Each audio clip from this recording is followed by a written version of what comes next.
Como se faz o diagnóstico da surdez? O diagnóstico ele é feito com a equipe multidisciplinar. Então, nós entramos na parte do médico, do otorrinolaringologista, junto com o fonoaudiólogo. E aqui são duas áreas que são áreas que cresceram bastante durante os anos. Então, hoje nós temos otorrinos fazendo, assim, tem a área de atuação do otorrino e do fonoaudiólogo hoje é muito grande.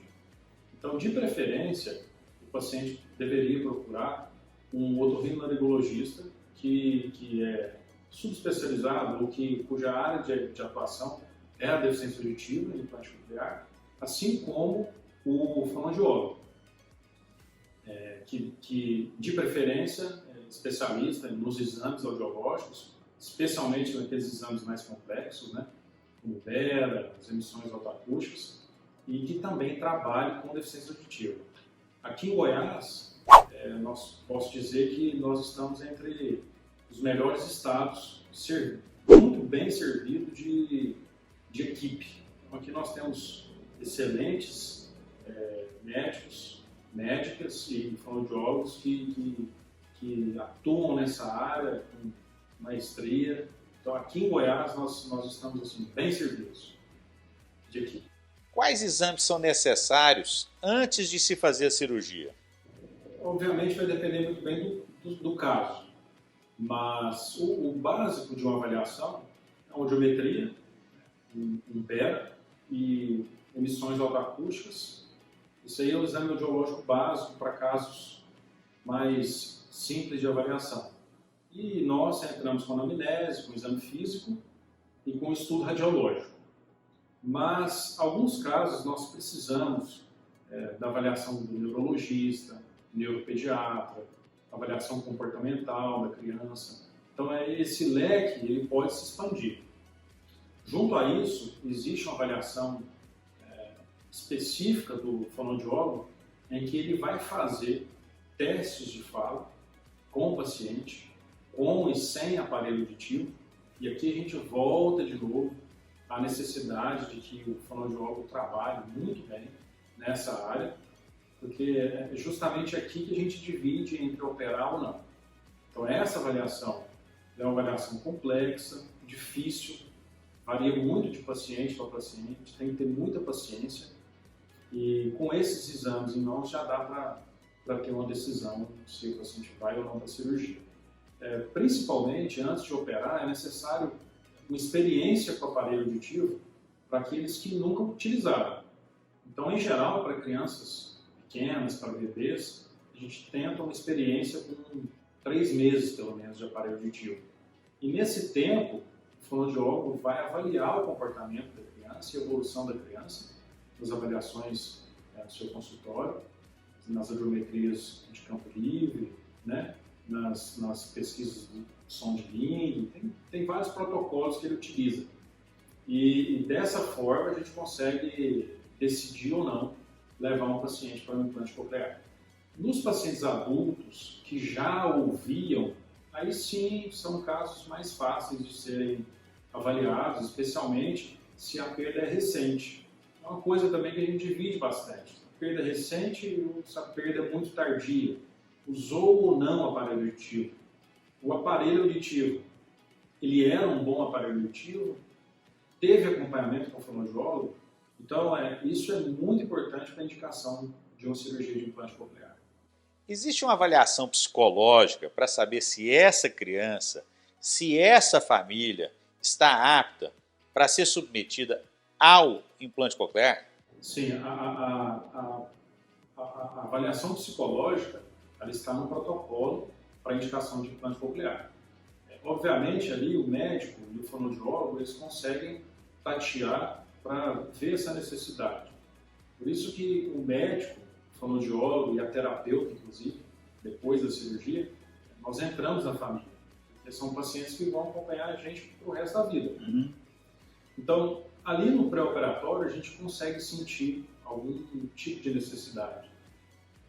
Caso seja necessário, não só o psicólogo, mas é muito comum a avaliação de neuropediatra e neurologista na nossa equipe. Então, o implante coclear ele está sempre aberto e a essa necessidade da abordagem multidisciplinar. Já houve algum caso em que a equipe percebeu que a família não estava apta para ser submetida ao processo do implante coclear?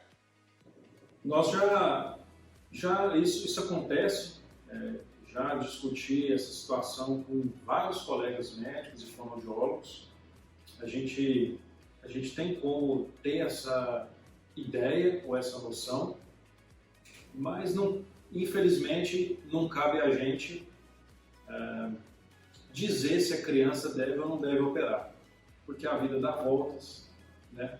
Muita coisa muda na vida das pessoas e esses casos especificamente a equipe toda acompanha mais de perto, a equipe sugere e encaminha para essas avaliações, a gente torce, né, para que as coisas se encaixem, mas isso é uma coisa que faz parte do nosso consultório e esse é um grande desafio, porque colocar implante coclear não é simplesmente uma cirurgia. A cirurgia é um ato que demora ali em torno de 1 hora, 2 horas de cirurgia, mas ele é um ato contínuo.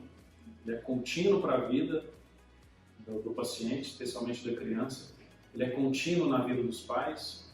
Ele é um ato contínuo na vida dos profissionais, né? E nesse ato de continuidade existem as coisas boas e as coisas ruins. E a gente vai torcendo para que as boas prevaleçam. E após a cirurgia, o paciente já sai ouvindo? A cirurgia de implante coclear em si, ela é a colocação do eletrodo dentro da cóclea. Então, ela é um ato cirúrgico, componente interno, ele não tem bateria. Então, ali o paciente não está sendo estimulado. Então, não há estímulo elétrico na cóclea depois da cirurgia. Após a cicatrização da ferida operatória, o paciente vai então para ativação. Na ativação, o que é a ativação? Ele vai receber o seu processador externo e aí sim o processador externo vai comunicar com o componente interno. E a partir dali vai iniciar o estímulo elétrico da cóclea. Então o paciente não sai ouvindo. É importante lembrar que a audição, para as crianças que nunca ouviram, ela nasce naquele momento. Então tem uma máxima aqui no nosso estado que anda com 1 ano, fala com 2 anos. Então a audição se operou com 1 ano de idade, se operou com 2 anos de idade, a idade que for, a partir daquele momento a audição nasce. Então isso gera muita angústia na família e nos familiares, porque as pessoas acham que vai ligar o aparelho e vai ouvir. Na verdade, se for criança e não ouviu ainda, a partir dali ela vai ter estímulo sonoro. Se for um adulto que já ouviu, ele vai ter que fazer terapia para trabalhar aquele novo estímulo e transformar aquele estímulo em palavras, né? É isso que acontece. O paciente não sai ouvindo, não. E mesmo assim ele demora para falar. Isso é muito importante, porque isso dá muita angústia nas pessoas.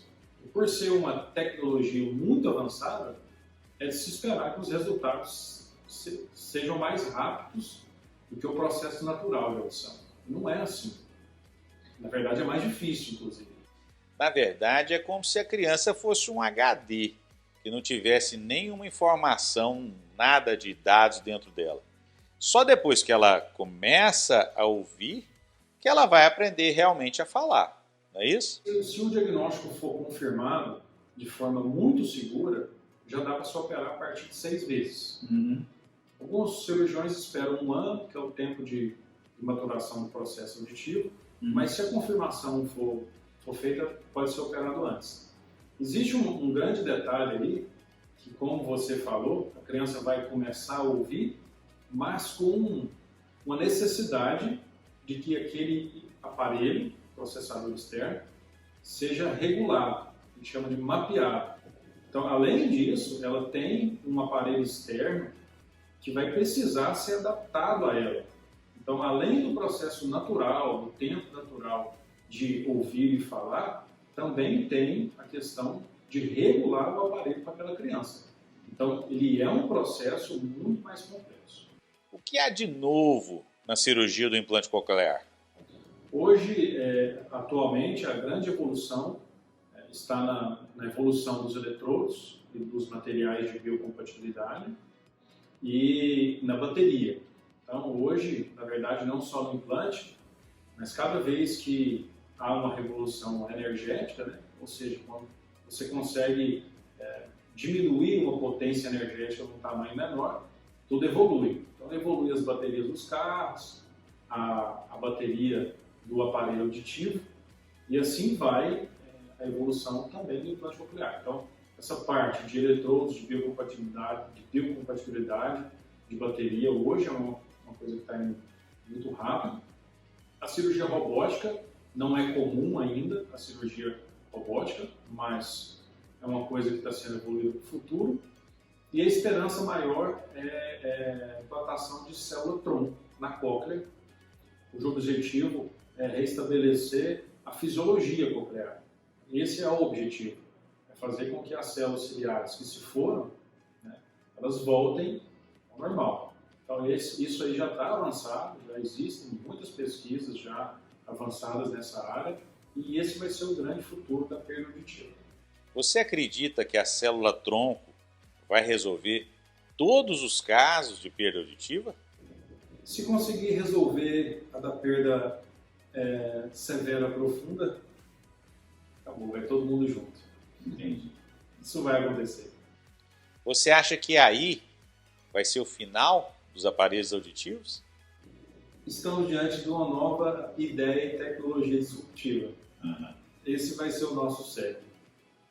Cerca de 5 anos atrás eu estava num congresso e lá o palestrante disse que a questão da célula-tronco há 10 anos atrás ele achava que, eles falavam que duraria 10 anos para a célula-tronco acontecer e conseguir recuperar as células ciliadas.